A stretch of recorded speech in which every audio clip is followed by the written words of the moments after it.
Breaking news చూస్తున్నాం. Jubilee hills police స్టేషన్లో RJ Shekhar బాషాపై Lavanya case నమోదు చేసింది. అయితే శేఖర్ బాషా తనపై దాడి చేశారంటూ లావణ్య ఫిర్యాదు చేసిన నేపథ్యంలో పోలీసులు కేసు నమోదు చేశారు. ఇక ఓ యూట్యూబ్ ఛానల్లో డిబేట్ అనంతరం లావణ్యపై ఆర్జే శేఖర్ బాషా రెచ్చిపోయినట్టు తెలుస్తోంది. ఇక లావణ్యను బూతులు తిడుతూ దాడి చేశాడు శేఖర్ బాషా. కడుపు నడుము మీద కాలితో తన్ని చేతితో గాయం చేశాడని ఫిర్యాదులో పేర్కొంది లావణ్య. అయితే శేఖర్ బాషా నుంచి ప్రాణహాని ఉందంటూ లావణ్య ఫిర్యాదు చేసింది. శేఖర్ బాషాపై 74-115 BNS కింద కేసు నమోదు చేశారు పోలీసులు. నేరం రుజువైతే శేఖర్ బాషాకు 5 ఏళ్ల జైలు శిక్ష పడే అవకాశం కూడా ఉంటుంది. ఇక మీరు చూస్తున్న ఆర్టీవీ స్క్రీన్ పైన శేఖర్ బాషాపై పోలీసులకు లావణ్య ఫిర్యాదు చేసిన తర్వాత ఆ FIR కాపీ మీరు చూస్తున్నారు. శేఖర్ బాషాపై సెక్షన్ 74-115 కింద కేసు నమోదైంది. ఒక మహిళని గాయపరిచే విధంగా, మహిళపై ఆగ్రహించి మహిళపై కోపంతో తనని కావాలనే ఇన్సల్ట్ చేసే విధంగా గాయపరిచిన సెక్షన్ల కింద కేసు నమోదైంది. ఒకవేళ కనుక ఇవన్నీ కనుక ప్రూవ్ అయితే శేఖర్ బాషాకు 5 ఏళ్ల జైలు శిక్ష వేసే అవకాశం కూడా ఉంది. ఎస్, ఒకసారి ప్రతినిధి పెట్రిషియా దగ్గరికి వెళ్దాం. పెట్రిషియా, అసలు ఏం జరిగింది? శేఖర్ బాషా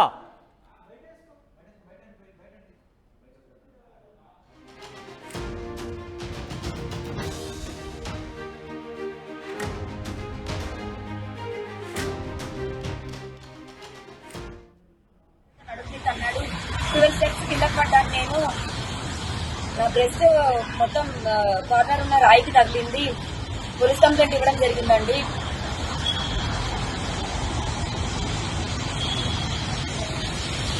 ఇంతవరకు మాటల్లో ఉన్న శేఖర్ బాషా ఇప్పుడు నన్ను చంపేస్తానని ఈ అమ్మాయిని మాట్లాడుతున్నాడు. నాకు ప్రాణహాని ఉందండి. మొన్న రాత్రి కూడా మా ఇంట్లో కిటికీల వైపు రాళ్ళు తీసుకొని కొట్టాడు. నాకు భయం వేస్తుంది. నాకేం చేసినా సరే శేఖర్ బాషా మాత్రమే కారణం అవుతాడు. ఎంత పర్సనల్ గా తీసుకోకపోతే శేఖర్ బాషా ఇన్వాల్వ్ అయ్యి మాట్లాడుతున్నాడు. మరి ఎన్ని డబ్బులు ముట్టాయో, మరి మగజా తాని ముత్యం అంటున్నాడు. అవేమి నమ్మొద్దండి. అండ్ ప్రీతి ఉదయ్ మాట్లాడుతున్న ఈ మాటలేవి కూడా నిజం కాదు. నేను ప్రతిదీ నిరూపించుకుంటాను. ప్రీతి ఉదయ్ వాళ్ళకి నాకు డ్రగ్స్ దానికి అసలు ఏం సంబంధం లేదు. ఒక డ్రగ్ కేసు అన్నది ఇన్వాల్వ్ చేసి నన్ను ప్రిజన్ కి పంపించి దాని నుంచి నన్ను బయటికి రాకుండా పీడియాక్ట్ అన్న సెక్షన్ వేయించి నన్ను జైల్లో ఉంచాలన్నదే వాళ్ళ ప్లాన్. నేను జైల్లో ఉన్నప్పుడు ఇల్లు ఖాళీ చేసేసి కుక్కల పిల్లలు రోడ్డు మీద వదిలేసి రాస్తారు వీటి ఇంటి తాళాలు వేయాలన్నది శేఖర్ బాషా నా మీద ఛాలెంజ్ చేస్తున్నాడు. ఇందాక కూడా నన్ను తట్టున్నప్పుడు కూడా నీ అమ్మను జైలుకి వెళ్తాం, నీ అమ్మ నేను చంపి పడదొబ్బుతా అని మాట్లాడుతున్నాడు అండి. శేఖర్ బాషా ఇంత ఇన్వాల్వ్ అయ్యి మాట్లాడడం కరెక్ట్ కాదు.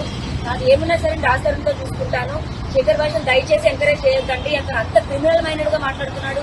ఫిజికల్ గా నా పైన అటాక్ చేసి కాల్తో అన్నాడండి. కంప్లైంట్ ఇవ్వడం అనేది జరిగింది. రేపు వచ్చిన FIR నమోదు చేస్తుంది. లావణ్య ఫిర్యాదు చేసి సుమారుగా 2 రోజులు కావస్తోంది. అయితే జూబ్లీ హిల్స్ పోలీసులు కేసు నమోదు చేశారు శేఖర్ బాషా పైన ఇప్పుడే.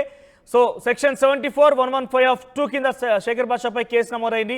ఒకవేళ కనుక లావణ్య చెప్పిన ఆరోపణ కనుక నిజమైతే శేఖర్ బాషాకు 5 ఏళ్ల జైలు శిక్ష పడే అవకాశం కూడా కనబడుతోంది ఈ సెక్షన్ల ప్రకారంగా. సో ఒకసారి ప్రతినిధి పెట్రిషియా దగ్గరికి వెళ్దాం. ఎస్ పెట్రిషియా, రోజుకొక ట్విస్ట్ నెలకొంటున్న పరిస్థితి కనబడుతోంది. రోజుకో ట్విస్ట్, రోజుకో సరికొత్త పరిణామం ఇక్కడ లావణ్య రాస్తారని కేసులో బయటకు వస్తోంది. సో శేఖర్ బాషా తనపై దాడి చేశారంటూ లావణ్య ఫిర్యాదు చేసింది. సో అప్డేట్స్ ఏంటి? లావణ్య ఏం చెప్తోంది?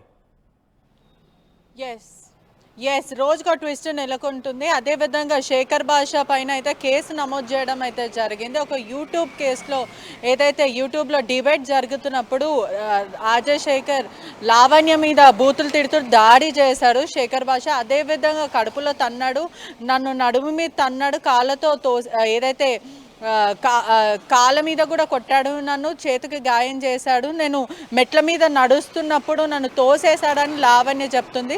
లావణ్య ఏదైతే శేఖర్ బాషా నుంచి నాకు ప్రాణహాని ఉంది, దయచేసి నాకు ప్రాణహాని ఉంది, అదేవిధంగా అతను చాలా పర్సనల్గా తీసుకుంటుండే, ఏదైతే రాజ్ తరుణ్కి నాకు ఉందో అది చాలా పర్సనల్ అయిన విషయము. అవును, నేను మీడియాని సంప్రదించాను, నేను నిస్సాయితలో ఉన్నాను కాబట్టి నేను మీడియాని సంప్రదించడం అయితే జరిగింది. కానీ ఈ శేఖర్ బాషా అమ్ముడు పోయి అతను ఇదంతా కూడా చాలా పర్సనల్గా తీస్తున్నాడు, నన్ను చంపేస్తామని చెప్తున్నారు. నా ఇంటి మీద కూడా అనేక దాడులు అవుతున్నాయి, రాళ్లతో నన్ను కొడుతున్నారు, అదేవిధంగా ఇంటిపైన అద్దాలు పగల కొడుతున్నారని లావణ్య చెప్పడం అయితే జరుగుతుంది. ప్రస్తుతం ఇది జరిగి కూడా గత 2 రోజులు అయినప్పటికీ కూడా పోలీసులు దీన్ని FIR చేయడం అయితే జరిగింది. ఒకవైపు 116 మరియు 74 కింద సెక్షన్లు అయితే నమోదు చేశారు. ఇది ఒకవేళ నేరం నిజం అయితే ఖచ్చితంగా 5 ఏళ్లు జైలు శిక్ష అని కూడా పూర్తిగా సమాచారం వస్తుంది. మరోవైపు కూడా ఈరోజు మొదటిసారి హైకోర్టులో వాదనలు వినిపిస్తున్నాయి. ఏదైతే ఎస్ పెట్రిషా, గతంలో కూడా శేఖర్ భాషపై లావణ్య కొందరిని తీసుకొచ్చి దాడి చేయించిందంటూ శేఖర్ భాష కూడా ఫిర్యాదు చేశాడు. సో పరస్పరంగా ఒకరిపై ఒకరు దాడి చేశారన్నట్టుగా ఫిర్యాదు చేసుకోవడంతో సో ఈ కేసు ఎటువంటి మళ్ళీ అవకాశం ఉంది, ఏం జరగబోతోంది నెక్స్ట్? ఎస్, మనకున్న సమాచారం మేరకు అయితే ఇప్పటివరకు అయితే శేఖర్ భాష లావణ్య కొంతమంది తనకి సంబంధించిన స్నేహితులు లేకపోతే తనకి సంబంధించిన వ్యక్తులు నలుగురు కలిసి నా మీద దాడి చేశారు. ఆల్రెడీ నాకు బోన్ అనేది ఒకటి ఫ్రాక్చర్ అవ్వడమో లేకపోతే అనేక బోన్ ప్రాబ్లం అయ్యిందని చెప్పి శేఖర్ భాష చెప్పడం అయితే జరుగుతుంది. ఒకవైపు కూడా శేఖర్ భాష అతను కన్నీరు మున్నీరు అయ్యారని కూడా చెప్పొచ్చు. అంటే తన ఒక బాధ కూడా వ్యక్తం చేయడం అయితే జరిగింది. ఇది నన్ను పర్సనల్గా నన్ను టార్గెట్ చేస్తున్నారు, ఈ డ్రగ్ మాఫియా అంతా కలిసి నా మీద దాడికి ప్రయత్నిస్తున్నారు అని శేఖర్ భాష చెప్పడం అయితే జరుగుతుంది. లావణ్య మాత్రం శేఖర్ భాష రాజ్కి వకాలత్తు పుచ్చుకున్నాడు. అదేవిధంగా అతను ఎన్నో ట్రాన్సాక్షన్స్ తీసుకుంటున్నాడు. అతను ఒక పేడ్ ఆర్టిస్ట్. ఒకవేళ పక్షాన ఎవరైతే నేను ఒక మగాడి పైన ఉంటానో అతని పక్షాన నేను జస్టిస్ కోసం పోరాడతానని చెప్తున్న శేఖర్ భాష మాల్వి మల్హోత్రా వల్ల ఒక మగాడు యోగేష్ అన్న వ్యక్తి కూడా ఇప్పటికీ జైల్లో ఉన్నాడు. తన తల్లి రోధిస్తుంది, మరి అతని పక్షాన ఎందుకు నించోలేడు?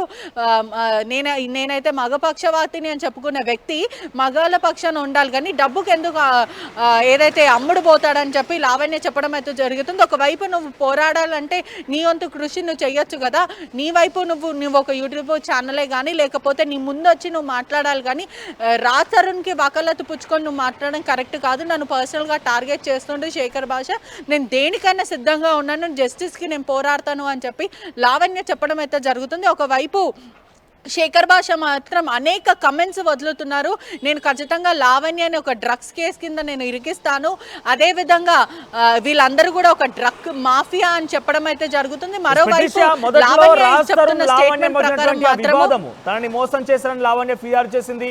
రాజ్ తరుణ్ ఒక అమ్మాయి మాల్వి మల్హోత్రా మాయలో పడిన తనను వదిలేశారంటూ ఫిర్యాదు చేసింది. ఈ రకంగా చూస్తే మొదట వారిద్దరి మధ్య రిలేషన్షిప్ ఆ ఇష్యూ కాస్త ఒకవైపు డ్రగ్స్గా మరలింది, ఆ తర్వాత డ్రగ్స్ నుంచి కాస్త ఇప్పుడు శేఖర్ భాష లావణ్య వివాదంగా మారింది. సో ఇప్పుడు ఈ ఇద్దరి మధ్య వివాదాన్ని ఏ రకంగా క్లోజ్ చేసే అవకాశం, ఒక సొల్యూషన్ కనబడుతోందా? ఎస్, శేఖర్ భాష తన విషయం చాలా పర్సనల్గా తీసుకున్నారు. ఒక పర్సనల్ గ్రడ్జ్ అయితే మెయింటైన్ చేస్తున్నారని లావణ్య చెప్తుంది. అంటే గతంలో లావణ్య బయటికి వచ్చే ముఖ్య విషయం ఏదంటే నాకు న్యాయం జరగాలి, మీడియా నుంచే కానీ లేకపోతే ప్రభుత్వం నుంచి కానీ నాకు రాజ్ తరుణ్ తిరిగి కావాలి అనుకుంటున్న లావణ్య ఇప్పుడు రాజ్ వద్దు, నా మీద ఇన్ని నిందలు వేస్తున్నారు, అదేవిధంగా శేఖర్ భాష ఇంకొక మహిళను తెచ్చే అవకాశాలు కూడా ఉన్నాయంటూ లావణ్య చెప్పడం అయితే జరుగుతుంది. నేను బాధ్యురాలు అని చెప్పి ఎవరైతే ప్రీతి ఇంకా మరియు ఉదయ్ ఇచ్చిన సమాచారం కూడా చాలా తప్పు సమాచారం. ప్రీతికి అగైనెస్ట్ కూడా కొన్ని ఆడియో కాల్స్ రికార్డింగ్ బయట లీక్ అవ్వడం అయితే జరిగింది. పూర్తిగా కూడా ఇంకొక మహిళను తెచ్చి నా మీద పీడీ యాక్ట్ నమోదు చేసే ప్రయత్నం అయితే వీళ్ళు చేస్తున్నారు. కేవలం నేను ప్రిజన్ కి వెళ్ళాలనే వీళ్ళంతా కావాలనే కక్ష పడుతున్నారు. బయట పెడతాను అని చెప్పి చెప్పడం జరుగుతుంది.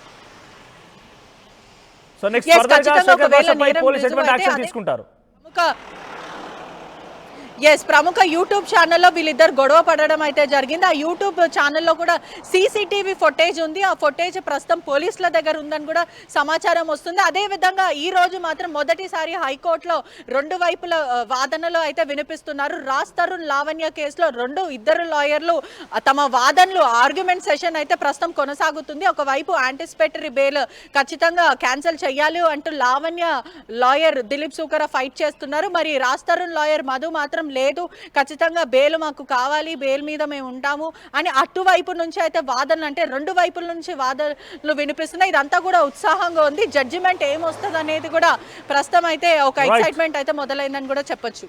Thank you పెట్రిషా. సో మొత్తం మీద రాజ్ తరుణ్ సంబంధించి లావణ్య కేసు కాస్త ఇప్పుడు శేఖర్ భాష లావణ్య కేసుగా కొంత మారుతున్న పరిస్థితి.